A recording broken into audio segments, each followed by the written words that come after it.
So hi everyone, this is Mayank Kothari and in this video we are going to discuss about the types of capital investment decision. So पुराने videos में sorry जब हमने starting में देखा था तब हमने कुछ ओवरव्यू लिया था कि क्या क्या चीज़ें हम देखने वाले हैं। एक बार मैं उन सबको गो थ्रू करा देता हूँ। इंट्रोडक्शन फर्स्ट वीडियो था अपना, उसके बाद में हमने पर्पस देखा था कि पर्पस क्या होता है कैपिटल बजटिंग का। 4 डिफरेंट टाइप्स ऑफ पर्पस देखे थे, रीजंस देखे थे किसकी वजह से कैपिटल बजटिंग करना ज़रूरी होता है, जिसमें कि आपका बहुत हेवी एक्सपेंडिचर आता था, लॉन्ग टाइम आता था, रिवर्सिबिलिटी थी और कॉम्प्लेक्स डिसीजन थे। उसके बाद में प्रोसेस देखी, प्रोसेस ऑफ कैपिटल बजटिंग में 6 डिफरेंट प्रोसेस हमने देखी थी। सबसे पहली स्टेज थी प्लानिंग स्टेज, उसके बाद में आप इवैल्यूएट करते हो, उसके बाद सिलेक्ट करते हो। ये 3 चीज़ें खत्म होने के बाद में जैसे सिलेक्शन किया वैसे इंप्लीमेंट करो, कंट्रोल करो और उसके बाद में रिव्यू लेते रहो। अब हम देखेंगे types of capital investment decision कि कैपिटल इन्वेस्टमेंट से रिलेटेड जब भी आप पैसा कहीं इन्वेस्ट करने जाओगे, जब भी कभी डिसीजन लेने की ज़रूरत होगी, आप कंपनी में बैठे हो, आप कंपनी में फाइनेंस मैनेजर हो, आपके पास में ढेर सारा पैसा अवेलेबल है, आपने sources of types of finances वाले चैप्टर में देखा कि किस किस सोर्सेस से हम फाइनेंसिंग करवा सकते हैं। मतलब इक्विटी शेयर से पैसा लेके आ सकते हैं, प्रेफरेंस शेयर से पैसा लेके आ सकते हैं, डिबेंचर से पैसा लेके आ सकते हैं, बहुत सारे सोर्सेस है, बैंक है, लोन है। इन सब से पैसा आने के बाद में ये जब पैसा लगाने की बात आती है तब कैसे कैसे डिसीजन लेने पड़ सकते हैं। सबसे पहले मैं आपको बताता हूँ 2 हिस्सों में हम ये types of capital investment decision जो है उसको डिवाइड कर लेंगे। सबसे पहला बेसिस आपका होगा on the basis of firms existence, कि सबसे पहले तो ये चीज़ कि फर्म ऑलरेडी अगर एग्जिस्ट करती है, मेरी ऑलरेडी सेट कंपनी है, तो उसके अंदर और इन्वेस्टमेंट जब मैं करूँगा तो क्या क्या डिसीजन लूँगा।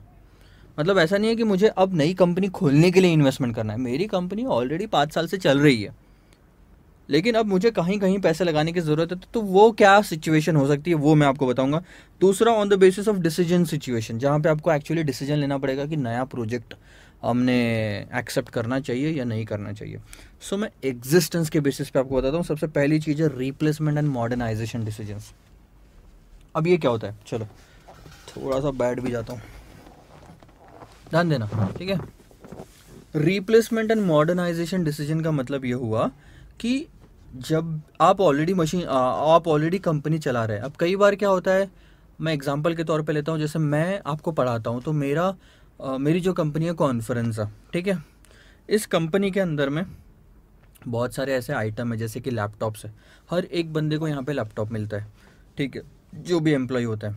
होता क्या है, ये लैपटॉप की एक लाइफ होती है 2 साल 3 साल, उसके बाद में इसकी लैपटॉप की स्पीड कम हो जाती है, इसके बाद में बहुत सारे चीज़ें जो है काम करना बंद कर देती है, फिर रिपेयरिंग वगैरह कराते रहो, आउटडेटेड हो जाती है। तो अब क्या हो गया, 5 साल तक तो मैंने इसको चला लिया, लेकिन अब सिचुएशन ऐसी आ गई कि मुझे लगता है कि काम की इफ़िशियंसी लोगों की कम हो रही है। और काम की इफ़िशियंसी लोगों की क्यों कम हो रही है, क्योंकि लैपटॉप उतना तेज़ चलते ही नहीं है। तो मैं अब सोच रहा हूँ कि इन लैपटॉप्स को रिप्लेस किया जाए, यानी इनको बेच के नए लैपटॉप्स लेके आओ।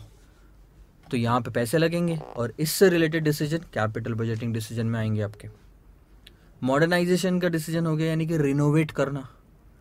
मेरा ऑलरेडी सेट किया हुआ ऑफिस है, 5 साल 10 साल से मान लो चला रहा हूँ, अब उसको मुझे रिनोवेट करना है क्योंकि अब वो पुराना दिखता है।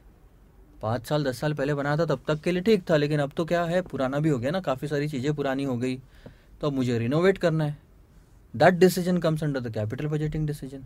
कंपनीज़ की बात कर लीजिए, बड़ी बड़ी, मेरी छोड़िए, कंपनीज़ की बात कर लीजिए, बड़ी बड़ी मशीनरीज लगी होती है फैक्ट्रीज़ में, इनकी भी एक लाइफ होती है। ये लाइफ ख़त्म होने के बाद में आपको वो मशीन बदलनी पड़ती है, रीप्लेस करनी पड़ती है।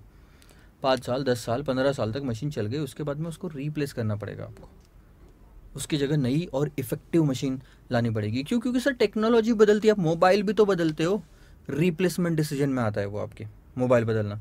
सेकंड आइटम है आपका जो on the basis of firms existence है, वो है एक्सपांशन डिसीजन। फर्म ऑलरेडी चल रही है, मान लो मेरी कंपनी कॉन्फ्रेंस, मैं सेट था, पहले जब पढ़ाने आया था तो मैं अपनी सिटी में ही पढ़ाता था, मयंक कोठारी क्लासेस के नाम से। फिर मैंने एक्सपांशन किया, वीडियो लेक्चर्स में आया, और फिर हर कंट्री बोल रहा हूँ, सॉरी, हर सिटी में बेच रहा हूँ video lectures, and people are preferring the video lectures आज की डेट में।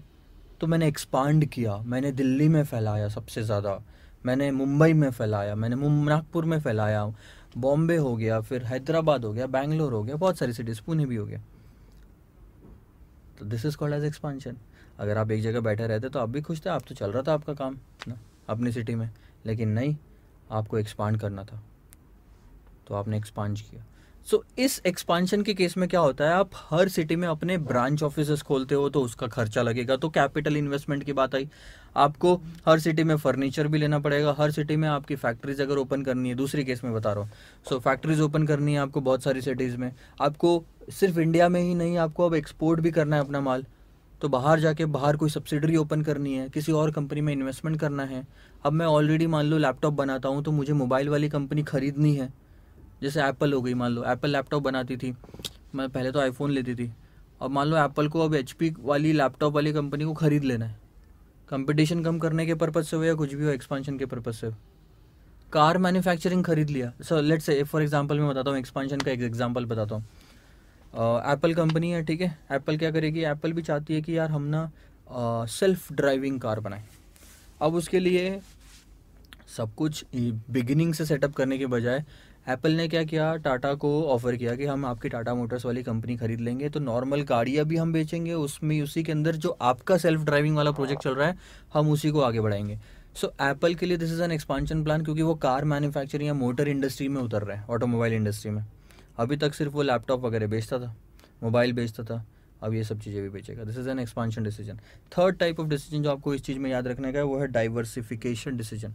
डाइवर्सिफाई करना यानी नॉट जस्ट एक्सपांशन बट आपके बिजनेस को फैलाना। डाइवर्सिफाई करना यानी कि जैसे कि मैंने आपको स्टार्टिंग में बताया कि मैं और भी जगह पे जा जा के अपने ब्रांच ऑफिसेस खोलता हूँ, डाइवर्सिफाई करते जा रहा हूँ। और ना ही सिर्फ वीडियोस में, मैं होटल्स भी ओपन कर रहा हूँ, ठीक है, तो मैं डाइवर्सिफाई कर रहा हूँ अपना बिजनेस।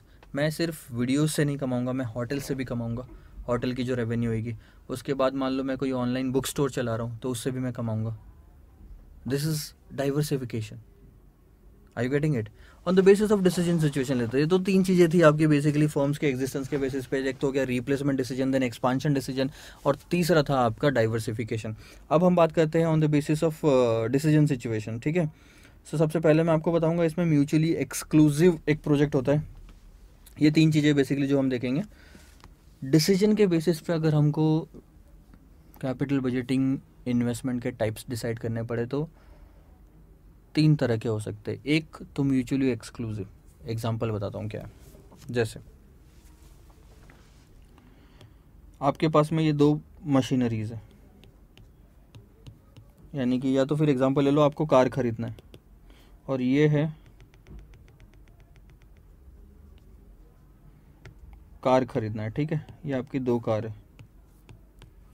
अब आपको कोई भी एक कार खरीदना है, BMW एक ऑप्शन है और ऑडी एक ऑप्शन है।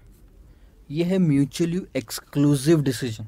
दोनों में से कोई एक ही खरीदोगे ना, इसका मतलब ये तो नहीं ना कि दोनों खरीद के बैठ जाओगे। ये डिसीजन जो लेना है ये एक्सक्लूसिव है, मतलब या तो ये खरीदूंगा या तो वो खरीदूंगा, दोनों नहीं खरीद सकता, दोनों प्रोजेक्ट में इन्वेस्टमेंट नहीं कर सकता। एग्जाम्पल, ये मैं ये प्रोजेक्ट ए ले रहा हूँ, ये प्रोजेक्ट बी ले रहा हूँ।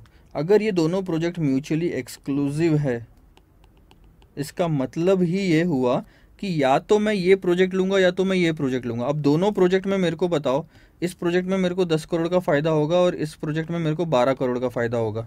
क्वेश्चन ये है, यार दोनों प्रोजेक्ट ले लो ना, दोनों में फ़ायदा तो हो रहा है, लेकिन नहीं, म्यूचुअली एक्सक्लूसिव है, यानी कि या तो ये प्रोजेक्ट या तो वो प्रोजेक्ट।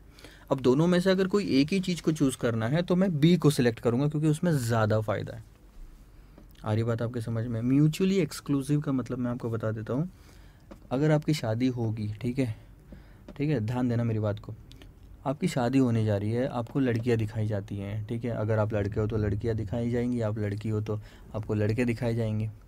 अब आप मान लो लड़की हो, आपके सामने लड़के दिखाए गए आपको, एक साइड में मयंक उठा रही है, ठीक है, एक साइड में कोई और लड़का है। अब आप जब डिसीजन लेंगे, ध्यान देंगे हम किसकी बात कर रहे हैं, हम यहाँ डिसीजंस की ही बात कर रहे हैं, हम यहाँ डिसीजंस की ही बात कर रहे हैं। और आपके सामने भी एक डिसीजन है अब जो आपको लेना है, बहुत ही इंपॉर्टेंट डिसीजन है अपनी लाइफ का। आपको जो ये डिसीजन लेना है, क्या ये डिसीजन मैं बोल सकता हूँ म्यूचुअली एक्सक्लूसिव डिसीजन है? यस सर, क्योंकि या तो आप मयंक कोठारी को चूज़ करोगे या तो आप ABC पर्सन को चूज़ करोगे। दोनों से शादी कर सकते हो क्या? नहीं कर सकते। अगर आप लड़के हो मान लो, ठीक है, आपके सामने मैंने प्रियंका चोपड़ा को ऑफ़र किया, और आपके सामने मैंने